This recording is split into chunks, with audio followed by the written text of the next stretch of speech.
If you had $50,000 today, would you buy a rental property or invest it in a long-term investment fund? Jack chose real estate. Marcus chose a long-term investment fund. Millions of people have argued over this exact question. After 20 years, who ends up wealthier? In this video, we're going to look beyond the numbers everyone usually focuses on. The real question isn't just about returns or expenses. It's about cash flow, what it's actually for, and how it serves your life.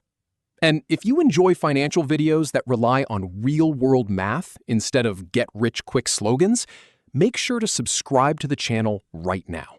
Because what we're about to discuss may completely change the way you think about real estate and long-term investing. This is what most people see in Jack and Marcus's story.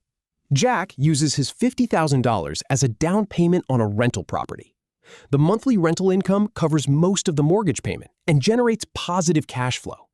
Over time, the property increases in value while the mortgage balance gradually decreases, causing his equity to grow rapidly on paper.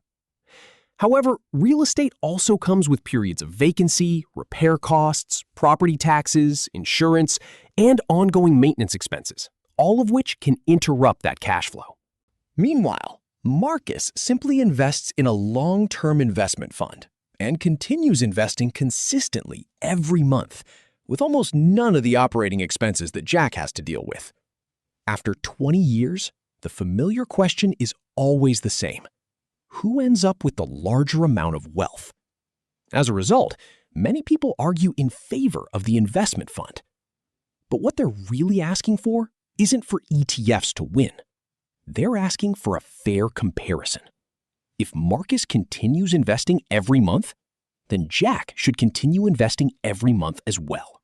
Both investors should have the same level of financial discipline, and every variable should remain the same except for the investment vehicle itself. That is a reasonable argument. But even if the comparison is made completely fair, there is still a more important question. In my view, the liquidity of each asset class is what almost every debate overlooks. The return after 20 years is just a number on a spreadsheet. The more important question is this. When life suddenly requires money, can that asset actually be turned into cash? Liquidity is not simply about selling an asset quickly.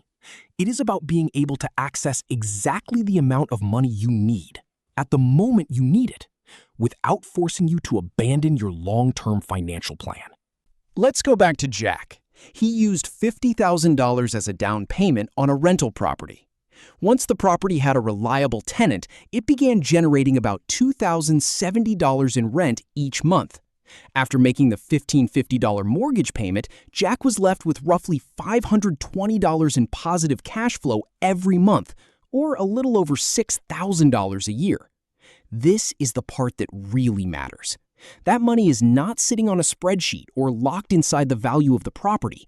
It is real cash flowing into Jack's bank account every single month. His goal is not simply to own an asset. His goal is to own an asset that can generate money on its own. Every month, the property produces income, and that income can be used to cover living expenses, reduce the pressure of relying entirely on a paycheck, or be reinvested to build even more wealth in the future. That is why many real estate investors are not investing because they plan to sell the property in 20 years.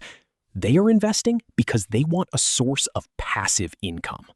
A rental property can replace part of your employment income, reduce the need to work longer hours, or provide a stable stream of income during retirement. In the minds of many real estate investors, the true value of a property is not just what it is worth. It is how much money it can generate every month. However, real estate cash flow has one very important characteristic. It depends on whether the property is actively producing income. If the home has a tenant, Jack can receive a meaningful amount of cash every month. But if the tenant moves out, that cash flow can drop sharply or disappear entirely while the mortgage payment still has to be made. In other words, Real estate is an extremely powerful tool for generating cash flow, but that cash flow only exists when the asset continues to produce income. If real estate is usually built around the goal of generating cash flow today, then an investment fund is designed to solve a different problem: building wealth for future needs. The biggest difference lies in how an investment fund fits naturally with the income stream of an average working person. Marcus does not need a large amount of capital to keep investing. After putting in his initial $50,000, he simply continues investing $300 every month. For many people, that amount represents only a small portion of their monthly paycheck. There is no need to wait until you have saved tens of thousands of dollars before you can invest again. Whether the market is rising or falling, Marcus continues buying additional fund shares through a disciplined dollar-cost averaging strategy. Over the course of 20 years, he personally contributes only about $122,000, yet his portfolio can grow to more than $500,000, thanks to the power of compounding and time. But the greater advantage of an investment fund is not the contribution phase.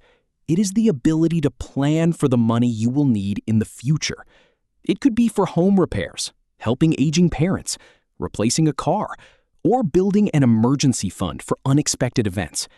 Marcus does not have to liquidate his entire portfolio to meet a specific financial need. He simply withdraws exactly the amount he needs at exactly the time he needs it. And when he reaches retirement, that flexibility becomes even more valuable. Instead of relying on rental income, Marcus can set up a systematic withdrawal plan. Each month, a small portion of his portfolio is converted into cash and deposited into his bank account to cover living expenses, healthcare costs, and everyday needs, while the rest of the portfolio remains invested and continues compounding in the background.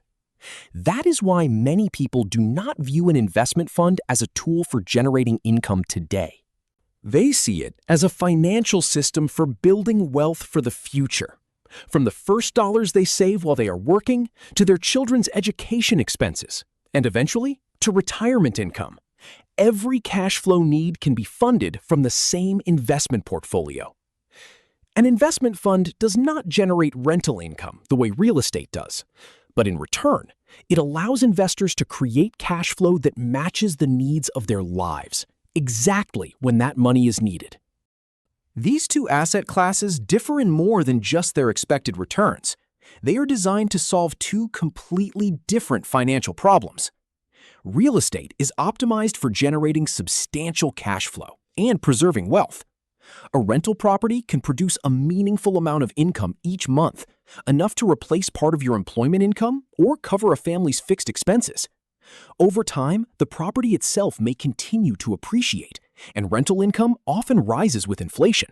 That is why many investors view real estate as a long-term income-generating machine. An investment fund, on the other hand, is optimized for building wealth and funding future spending needs.